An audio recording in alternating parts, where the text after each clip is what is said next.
वैसे तो आपके जीवन में पैसे कमाने के बहुत सारे तरीके हैं, लेकिन आज हम बात करने वाले हैं शेयर मार्केट के बारे में कि आप शेयर मार्केट से घर बैठे बैठे कैसे पैसे कमा सकते हैं और लोग इससे कैसे पैसे कमा रहे हैं। क्योंकि आजकल आप बहुत जगहों पर सुन रहे होंगे कि शेयर मार्केट से इस प्रकार से कमा सकते हैं, क्रिप्टो करेंसी से इस प्रकार कमा सकते हैं, लेकिन कई लोगों को थोड़ी जानकारी तो है जो कि बहुत ज्यादा खतरनाक है। उन्हें पूरी तरीके से पता नहीं है कि ये चीजें कैसे काम करती है और कैसे वो इसमें सही तरीके से पैसे डाल सकते हैं, इन्वेस्ट कर सकते हैं या फिर पैसे कमा सकते हैं। तो आज मैं डिटेल में समझाने वाला हूं कि यहां से आप पैसे कैसे कमा सकते हैं। देखिए, शेयर मार्केट से पैसे कमाना कोई ट्रेडिशनल तरीका नहीं है जिससे कि आप शेयर मार्केट से पैसे कमाते हैं। उसके क्या क्या तरीके हैं वो मैं आपको समझाने की कोशिश करता हूं, लेकिन उससे पहले आपको यह जानना पड़ेगा कि यह नॉर्मल तरीका नहीं है जैसे ट्रेडिशनल वेज होते हैं।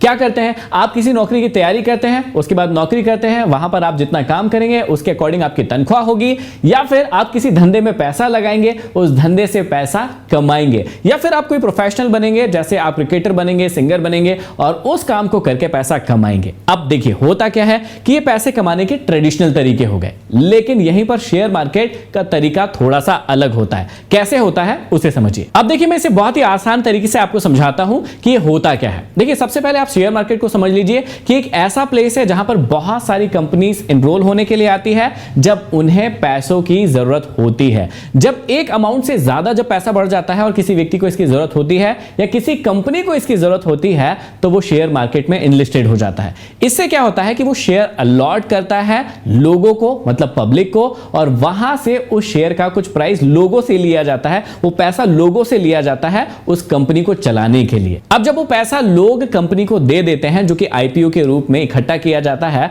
तो वो पैसा कंपनी के पास चला जाता है। एक बहुत बड़ा अमाउंट जो है वो कंपनी के पास चला जाता है, लेकिन आपको क्या मिला? उसके शेयर। अब कंपनी ने यदि अच्छा परफॉर्म किया तो उस शेयर का प्राइस बढ़ेगा और आप उसे अपने मन चाहे समय पर बेच सकते हैं। लेकिन यहीं पर यदि कंपनी का परफॉर्मेंस खराब रहा तो आपका वो जो शेयर का वैल्यू है वो कम होता है, जैसे कि रिसेंट में बहुत सारे स्टार्टअप के साथ हुआ है। बहुत सारे स्टार्टअप्स जो है वो शेयर मार्केट में एंट्री किए और जैसे ही एंट्री किए सब लोगों को लग रहा था कि वो धूम मचाएंगे, लेकिन धूम मचाने की बजाय वो औंधे मुंह गिर पड़े और उनका जो प्राइस है, जिस प्राइस पर खरीदा था, उससे लगभग आधा हो गया है। तो यहां तक आपको बहुत मोटी मोटी बात समझ में आ गई होगी कि यदि किसी कंपनी को पैसा चाहिए तो वो शेयर मार्केट में आएगा, और शेयर मार्केट में आएगा तो वो अपने शेयर लोगों में जारी करेगा। लोग उस शेयर को खरीदेंगे क्योंकि उनको उस कंपनी पर भरोसा होगा, और जब खरीदेंगे तो वो पैसा देंगे और वो पैसा चले जाएगा कंपनी के पास। अब कंपनी क्या करेगी? अपने काम में लग जाएगी। उस कंपनी को आपसे अभी के लिए कोई मतलब नहीं है, जो शेयर धारक है उनसे बहुत ज्यादा कोई मतलब नहीं है। वो अपनी परफॉर्मेंस पर और ग्रोथ पर पूरा ध्यान लगाएगी,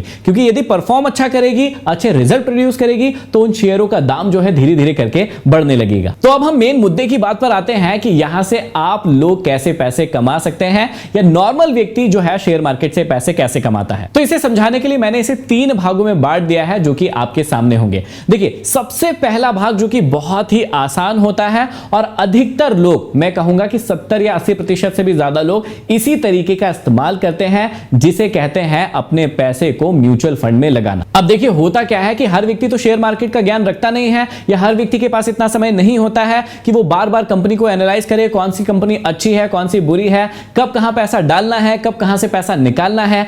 इन सब बातों के लिए हर व्यक्ति के पास समय नहीं होता है। तो व्यक्ति क्या करता है कि वो किसी ऑर्गेनाइजेशन को, मतलब म्यूचुअल फंड वाली जो कंपनीज होती है, उनको अपना पैसा दे देता है कि भैया मैंने ये पैसा कमाया है, इसमें से इतना बचाया है, और आप मेरे नाम पर हर महीने अपने एनालाइज किए हुए शेयरों में पैसा डाल सकते हैं उन पैसों को ग्रो करने के लिए। तो ये सबसे पहला रास्ता होता है जो कि बहुत ही आसान होता है, और इसी में जो आप थोड़ा थोड़ा पैसा देते हैं, शायद आप में से भी कई लोगों ने अपना शुरू किया होगा, तो उसे ही कहते हैं SIP, मतलब सिस्टमैटिक इन्वेस्टमेंट प्लान, जो कि होता है म्यूचुअल फंड के अंदर। कैसे होता है? एक कंपनी आपसे पैसे लेती है, उनके कुछ एक्सपर्ट्स बैठे होते हैं, और वो एक्सपर्ट अच्छे शेयर्स में आपका पैसा लगाते हैं, और यदि उन्हें लगता है कि वो शेयर्स अच्छा परफॉर्म नहीं कर रहे हैं तो वो उनमें से पैसा निकालकर दूसरे शेयर में भी लगा देंगे। अब इसमें आपको चिंता करने की जरूरत नहीं रहती है कि मेरा पैसा कहां लगा है, कैसे लगा है, वो ग्रो करेगा या नहीं करेगा। इनिशियल लेवल पर आप थोड़ा सोच भी सकते हैं कि किसमें आपको पैसे डलवाने हैं, नहीं डलवाने हैं, लेकिन जब लंबे समय की बारी आती है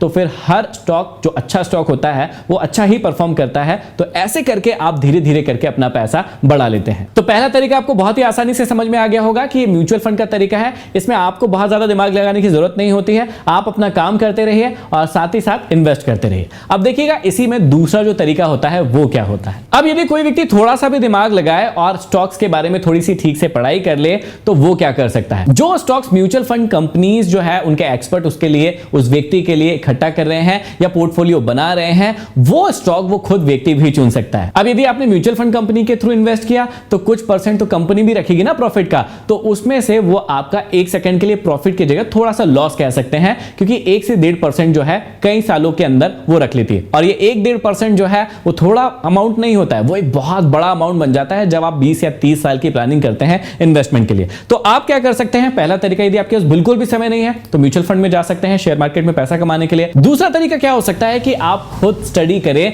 स्टॉक्स की, कि भैया कौन सी कंपनी अच्छी है, कौन सी बुरी है, किसमें पैसा लगाना चाहिए, किसमें से पैसा निकालना चाहिए। जैसे अभी रिसेंटली मैं एक एग्जांपल देता हूं। अब यहां पर आपको रिलायंस का शेयर स्क्रीन पर दिख रहा होगा, ध्यान से देखिएगा। यहां पर जो इसका प्राइस है वो एकदम नीचे है और यहां पर देखिए यहां पर एकदम ऊपर है, फिर यहां पर देखिए एकदम नीचे है और फिर यहां पर देखिए फिर से ऊपर हो गया है। अब जो भी व्यक्ति, नॉर्मल व्यक्ति रिलायंस में एक बार पैसा लगाता है और यदि वो भूल जाता है, कोई उसे टेंशन नहीं होता कि वो बहुत सालों के बाद देखेगा, तो उस व्यक्ति के साथ क्या हो रहा है ध्यान से देखिएगा। जब रिलायंस का प्राइस ऊपर जा रहा है तब तो उसका पैसा उसके लिए काम कर रहा है, बिल्कुल सही बात है। लेकिन जब यही रिलायंस का प्राइस इतना नीचे आ गया था कि वो उसे फिर से खरीदार वाले प्राइस पे मिलने लगा है, तो उसका पैसा उस समय में उसके लिए काम नहीं कर रहा है। इसका मतलब क्या होता है कि जब स्टॉक्स ऊपर जा रहा था तब तो वो उसे खरीद के रख सकता था, होल्ड कर सकता था, लेकिन जब इतना नीचे आ गया कि वो सेम प्राइस पे दूसरे लोगों को भी मिल रहा है, इसका मतलब क्या होता है कि आप या तो वहां से और ज्यादा बाय कर सकते हैं या फिर उस समय तक एक स्मार्ट जो इन्वेस्टर होता है उसको उस समय तक वो प्राइस नहीं रखना था, ऊपर ही जब फायदे में मिल रहा था उस समय बेच देना था। ऐसा क्यों, उसको भी समझिए। मान लीजिए कि कोई शेयर का प्राइस 1 महीने तक तो पूरा हाई पर रहा, लेकिन 1 महीने के बाद पूरे लो पर आ गया, मतलब सबसे नीचे आ गया। कि मान लीजिए कोई स्टॉक पहले 1800 रुपए में मिल रहा था और अब 2000 में मिल रहा है, तो 2000 के बजाय वो अगले 1 महीने में वापस से 1800 रुपए पर आ गया। तो जब 1800 रुपए आने पर उसे 1 महीने फिर से लगा, तो उस 1 महीने में आपका स्टॉक या पैसा जो है वो ग्रो होता नहीं है, वो तो नीचे की ओर आता है। तो उस समय में आपके पैसे ने क्या आपके लिए काम किया, बिल्कुल भी नहीं किया। उस समय में आप अपने स्टॉक से पैसा निकाल कर किसी ऐसे स्टॉक में लगा सकते थे जहां पर आपको उसी के समान या उससे ज्यादा ग्रोथ मिलती, ताकि आपका पैसा हमेशा आपके लिए काम करता रहता। तो दूसरा तरीका क्या हो गया कि आप थोड़े खुद समझदार बन सकते हैं, स्टॉक्स को देख सकते हैं, जो कि बहुत कठिन नहीं होता है कि कौन सा स्टॉक ऊपर जा रहा है, कौन सा स्टॉक नीचे जा रहा है, और उसके अकॉर्डिंग अपना पैसा यहां पर निवेश कर सकते हैं। और ये हो गया दूसरा ऐसा तरीका जहां से आप स्टॉक मार्केट से पैसा कमा सकते हैं। फिर से रिवाइज कर लीजिए। पहला तरीका हो गया, यदि आपको कोई टेंशन नहीं ले रहा है तो आप म्यूचुअल फंड से कमा सकते हैं, SIP करवाकर, थोड़ा थोड़ा पैसा लगाकर। लेकिन यदि आपको लगता है कि आप थोड़ी पढ़ाई कर सकते हैं, थोड़ा देख सकते हैं, दिन में आधा घंटा निकाल सकते हैं, 15 मिनट निकाल सकते हैं, तो आप खुद से स्टॉक को सेलेक्ट कर सकते हैं और वहां से पैसा कमा सकते हैं। लेकिन जो तीसरी जगह है वो थोड़ी सी इंटरेस्टिंग जगह है, उसके बारे में समझिए। अभी तक जो मैंने 2 जगह बताई थी, इसको कहते हैं आप प्योर इन्वेस्टमेंट, मतलब आप अपने पैसे को इन्वेस्ट कर रहे हैं, आपने जो पैसा कमाया है उसे कहीं पर लगा रहे हैं। लेकिन जो तीसरा तरीका होता है उसे कहते हैं ट्रेडिंग, और इसमें क्या होता है, इसे कहा जाता है लीगल सट्टा। मतलब आप किसी व्यक्ति के साथ गेम खेल रहे हैं, कोई सट्टा लगा रहे हैं, लेकिन इस सट्टे को लगाने पर पुलिस आपको बिल्कुल भी पकड़ के नहीं ले जाएगी, क्योंकि ये जो सट्टा होता है वो लीगल होता है और ये शेयर मार्केट का सट्टा होता है। और जब भी आप किसी व्यक्ति को शेयर मार्केट में प्रोफेशनल होते हुए सुनते हैं कि मैं प्रोफेशनली शेयर मार्केट में काम करता हूं, तो वो इसी ट्रेडर या ट्रेडिंग की बात करता है, क्योंकि वो दिन भर बैठकर शेयर्स का एनालाइज करता है, कौन सा ऊपर जाने वाला है, कौन सा नीचे जाने वाला है, और अपनी दिन भर की जो कमाई होती है वो वहीं से करता है। अब जो पैसे कमाने के ट्रेडिशनल वे होता है, जहां पर मान लीजिए कि आप एक इंजीनियर है, आप अपनी सर्विस देते हैं, वहां से पैसा आता है, या फिर आप एक सिंगर है, आप गाना गाते हैं, वहां से पैसा आता है, आप एक धंधे करने वाले व्यक्ति है, बिजनेसमैन है, आपने कुछ चीज का बिजनेस किया, आदान प्रदान किया, वहां से पैसा मिलेगा। लेकिन ये जो सट्टे वाला गेम है ये थोड़ा सा अलग होता है, यहां पर आपको किसी चीज का कोई आदान प्रदान नहीं करना होता है। कुछ लोग पारी के एक साइड बैठे होते हैं, कुछ लोग पारी के दूसरी साइड बैठे होते हैं, और दोनों के पास अपना अपना पैसा होता है, और सीधा गेम शुरू होता है है कि कौन किस व्यक्ति से पैसा छुड़ा सकता है। और इसी खेल को कहते हैं ऑप्शन और फ्यूचर का खेल, जो कि बहुत सारे लोगों की समझ से परे होता है, जो कि बहुत सारे लोगों को समझ में नहीं आता है। तो मैं इसे थोड़ा सा आपको समझाने की कोशिश करता हूं। अब देखिए, शेयर मार्केट में तो 5000 से भी ज्यादा शेयर हैं, लेकिन उनमें से कुछ सेलेक्टेड शेयर जो कि अच्छी कंपनीज होती है, बड़ी कंपनीज होती है, उन शेयरों को फ्यूचर और ऑप्शन के मार्केट में लेकर आया जाता है और उन्हें लिस्ट किया जाता है। यहां पर उनकी बोली लगाई जाती है और यहीं पर सट्टे का खेल होता है। अब यहां पर ऑप्शन का मार्केट अलग होता है और फ्यूचर का मार्केट अलग होता है। ऑप्शन में बहुत ही आसानी से समझाने की कोशिश करता हूं कि ऑप्शन में क्या होता है कि कॉल होता है, कॉल को बाय भी कर सकते हैं आप और कॉल को सेल भी कर सकते हैं। और इसी ऑप्शन में होता है पुट का ऑप्शन, यहां पर आप पुट को बाय भी कर सकते हैं और पुट को सेल भी कर सकते हैं। अब देखिए, मैं ऑप्शन में क्या होता है ये आपको थोड़ा सा समझाने की कोशिश करता हूं। ये थोड़ा सा अलग सिस्टम है, थोड़ा सा डिफिकल्ट है, लेकिन फिर भी समझने की कोशिश कीजिएगा।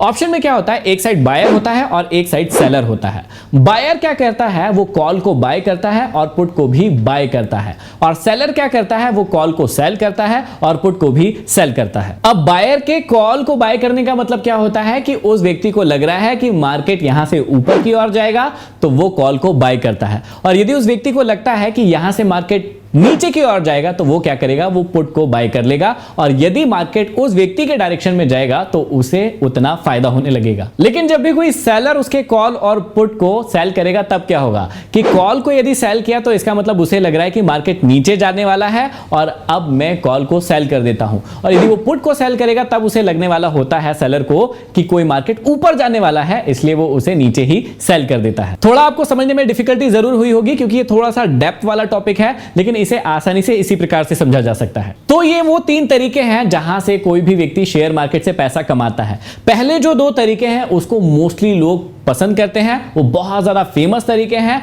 और जिन भी व्यक्तियों की अपनी सेविंग होती है अपनी कमाई से, जो कि बार बार कहा जाता है और मैं भी आपको बार बार समझाता हूं कि जो भी आपकी कमाई हो रही हो उसका लगभग 20% आपको सेव करना चाहिए और किसी सही जगह पर इन्वेस्ट करना चाहिए। तो सही जगहों में से एक जगह ये भी हो सकती है। लेकिन तीसरे तरीके को बहुत सारे लोग नेगेटिव तरीके से दर्शाते हैं और नेगेटिव भी कहते हैं कि आपको ट्रेडर नहीं बनना चाहिए, आपको एक इन्वेस्टर बनना चाहिए। लेकिन दोनों के ही अपने प्रोज है, कॉन्स है, कि दोनों की ही अपनी अच्छाइयां भी है और बुराइयां भी है। दुनिया में कई सारे लोग ऐसे भी हैं जो ट्रेडर हैं और बहुत ही सफलतम ट्रेडर हैं, और ऐसे ट्रेडर भी मैंने देखे हैं जो एक दिन के अंदर 1-1 करोड़ रुपए भी कमाते हैं। तो हम ऐसा नहीं कह सकते हैं कि कोई सा तरीका गलत है या कौन सा तरीका सही है। हम सिर्फ ये जान सकते हैं, या मैं आपको ये बताना चाहता हूं कि शेयर मार्केट के माध्यम से आप किन किन जगहों से पैसे कमा सकते हैं। तो ये थे वो 3 तरीके जहां से आप शेयर मार्केट से पैसा कमा सकते हैं। कोई भी यदि डाउट आया हो या इस टॉपिक पर और ज्यादा वीडियो आप देखना चाहते हो तो मुझे कमेंट बॉक्स में कमेंट करके जरूर पूछिएगा। मैं कोशिश करूंगा कि आपके लिए और बेहतरीन वीडियो इसी प्रकार के लेकर आ सकूं। चैनल पर यदि आप नए हैं, सब्सक्राइब नहीं किया है तो कर लीजिए। आगे आने वाले वीडियोस की सीरीज बहुत ही मजेदार होने वाली है। अगले वीडियो में फिर मिलते हैं, तब तक के लिए धन्यवाद।